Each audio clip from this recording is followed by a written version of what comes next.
Yeah, that's not very Morning Lord money of you. Oh, shoot, I wasn't recording. You do that rant all over again, real quick. Oh, did you start the recording now?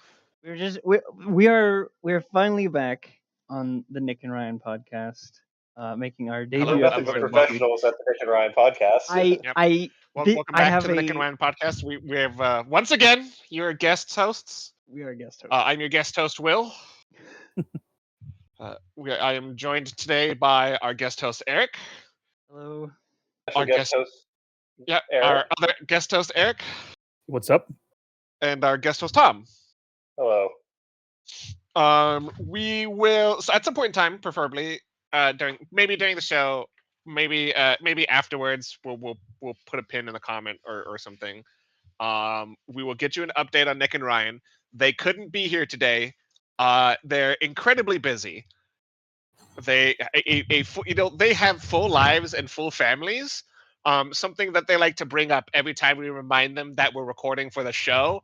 And it seems a little personal at this point because, I don't want to say that I don't have a full life and a full family, but I have a life and a family, and I'm still here for the show. So Nick and Ryan, that's a little hurtful. But anyways, last time here in the Barovian Crusade, we just finished our conversation with the Burgermeister's son, and then we were making our way over to the Burgermeister's manor. There was a crowd outside, and this crowd was filled with a bunch of backwards hillbilly fucks who were understandably scared for themselves and their families.